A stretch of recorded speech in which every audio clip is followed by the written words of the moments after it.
Орта кәсіптегілерді әрі бизнеске жетелеудің жаңа тәсілі. Енді нарықта өзгеден оқ бойы озық шығып, өзін-өзі дәлелдеген кәсіпорындар шоғыры құрылады, яғни үздік іріктеледі. Бұл жұмыстар елбасы тапсырмасына сәйкес бәсекеге қабілетті көшбасшылар ұлттық чемпиондар бағдарламасы аясында қолға алынады. Шағын бизнестің маңдай алдысы кімдер? Оларды қолдауда мемлекет қандай бағыттар тұстанып отыр? Ұлттық чемпиондардың алғашқы легімен Бағдат Бектұрғанқызы танысты. Өндіріс көлемі 30%-ға дейін азайып қалды. Бұл уақытша дағдарыс. Шетелден біз ешқандай өнім алмаймыз. Экономикада локомотив субъектілер болу керек.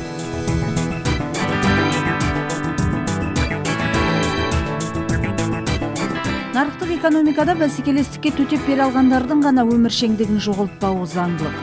Сондықтан қазір бизнестегі әлсіздер кері шегініп, мықтылар даму бағытын өзгертуге талпынып жатыр дейді сарапшылар.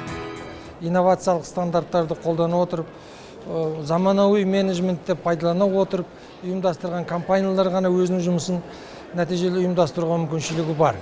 Бизнестің дағдарып қалмау үшін кәсіпкерлерді қолдаудың жаңа тетігі енгізілді.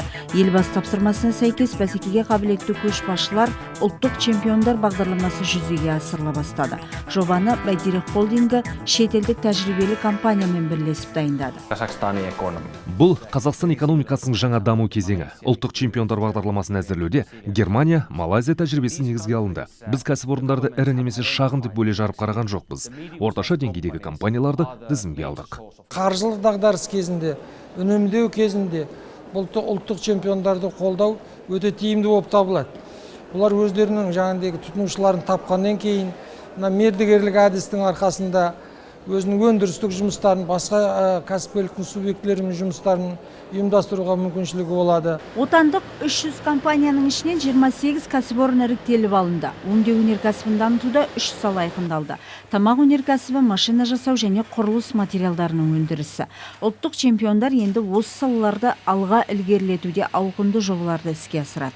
Бағдарлама аясында Қазақстанда бұрғылау қондырғылары, қуат трансформаторлары, үлкен автобустар, балалар тағамы, құс еті, мәрмәр өндіруде жаңа жобалар іске асырылады. Мәселен, Шымкент қаласында кернеуі 220 және 500 киловатт болатын қуат трансформаторларын шығару қолға алынбақ. Электровоздарды электр жарығымен қамтамасыз етеді. Бұны біз қазір ең бірінші опытный трансформаторын жасап шығардық. Бұл трансформатор сынақтардан өтті. Енді болашақта серийный шығарамыз деген үміттеміз. Бұның заказчигі Новочеркасск, Россиядан. Бұл компания энергетика, машина жасау саласындағы үздіктер көшін бастап тұр. Құрамында 30 кәсіпорын бар. Олар шығаратын электр жабдықтары қазақстандық брендке айналған, шетел нарығында жаулап алған. Мәселен, Кентаудағы трансформатор зауыты қазір өндіріс көлемін ұлғайтуда. 2,5 миллиардқа біздің қазір заказымыз бар, нақты заказдарымыз бар. Завод 3 ауысымда жұмыс жасап жатыр қазір. 1200 адам жұмыс жасайтын болса, біздің заводта. Соның әр жұмысшы өзінің жұмысын тиімді ұйымдастыру керек. Сол кезде бізде жетістік болады. Тамақ өнеркәсібіндегі ірі кәсіпорынның бірі Алматыдағы май өнімдерін шығаратын комбинат. Экологиялық таза, сапалы өнімдер Алпауытел Қытай нарығына саудалана бастапты. Тәулігіне 12 тонна, 13 тоннаға дейін продукция өндіріп шығарамыз. Шетелден біз ешқандай өнім алмаймыз. Только Қазақстанда өндірілетін өнімдерді пайдаланамыз. Комбинатта 200-ге жуық адам еңбек етуде. Жұмысшылар қатары көбейтілмесе қысқармайды. Себебі биыл майлы дақылдар молынан жиналды. Өнімге тапсырыс көп, жұмыс жеткілікті. Стратегия нашей компании. Компаниямыздың стратегиясы ауқымды. Қазір өсімдік майларын Батыс Қытайға экспорттаймыз. Алдағы уақытта экспорттық әлеуетімізді арттыра бермекпіз. Ресей нарығына шығу жоспарда бар. Ұлттық чемпиондар тізіміне енген кәсіпорындардың бірі осы біз тұрған құрылыс материалын шығаратын өндіріс орны. Неміс технологиясымен жұмыс жасайтын зауыттың өндірістік қуаты жылына 198 мың текше метр өнім шығаруға қауқарлы. Экатон плюс кеуекті газды бетон бұйымын шығарудағы жетекші кәсіпорындардың бірі. Қабырғалық құрылыс материалдарын дайындауда ұлттық брендті қалыптастырды. Экологиялық таза, сапалы өнімге сұраныстың аздап азайғандығы болмаса, өндіріс қалыпты жұмысын жалғастыруда. Үлкен құрылыстық мемлекеттік құрылыстардың саны азайып, Ақтөбенің өндіріс көлемі 30%-ға дейін азайып қалды. Оның өзінде біз көбінесе көмектесіп отырмыз, Астанаға алып отырмыз. 25-30% Астанаға алып отырмыз.